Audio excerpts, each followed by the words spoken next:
السلام علیکم ورحمۃ اللہ وبرکاتہ۔ محترم ناظرین و سامعین،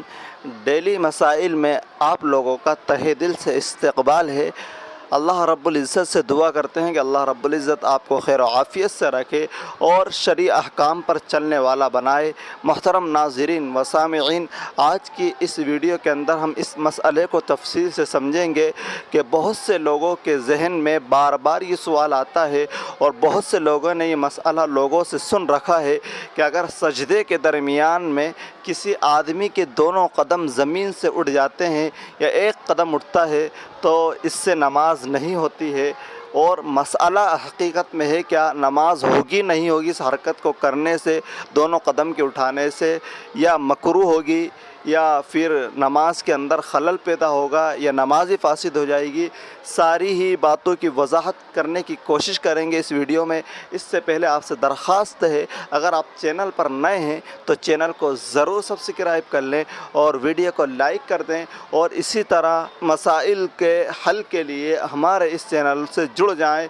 اس لیے کہ روزمرہ ڈیلی کے مسائل جو لوگوں کو نماز میں وقتاً فوقتاً پیش آتے رہتے ہیں، اس چینل پر آپ کو پلے لسٹ دوارا ہر مسئلے کا جواب ملے گا۔ اس مسئلے کو کریٹ ہی اس لیے کیا گیا ہے کہ نماز ایک اہم عبادت ہے، نماز کا درست ہونا ضروری ہے۔ اگر نماز صحیح نکلے گی تو باقی اعمال کے آخرت میں صحیح نکلنے کی امید کی جا سکتی ہے، اور اگر کسی انسان کی نماز ہی خراب نکل گئی تو باقی اعمال کے بھی صحیح ہونے کی امید نہیں کی جا سکتی، اور سب سے پہلے آخرت میں نمازی کا ہمیں حساب دینا ہوگا، جس سے ہم لوگ بہت پیچھے چل رہے ہیں۔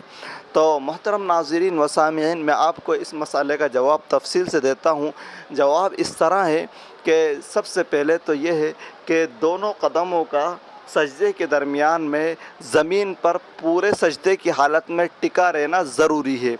لیکن اگر کوئی ایک قدم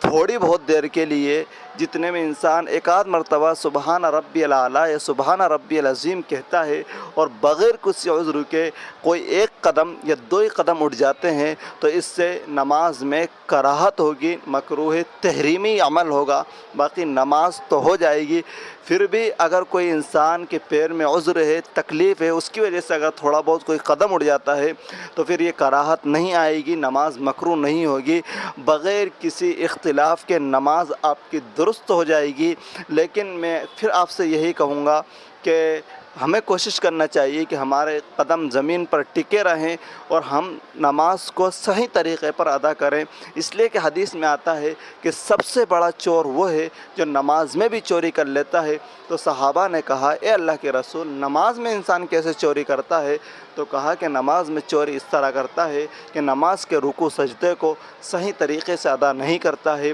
اطمینان سے اور خشوع و خضوع کے ساتھ نہیں ادا کرتا ہے، ایسا شخص نماز میں چوری کرنے والا شمار ہوتا ہے۔ اللہ رب العزت ہم سب کو صحیح نہج اور صحیح طریقے پر اور سیکھ کر خشوع اور خضوع کے ساتھ نماز پڑھنے والا بنائے۔ آپ بھی کمنٹ باکس میں آمین ضرور لکھیں۔ السلام علیکم ورحمۃ اللہ وبرکاتہ۔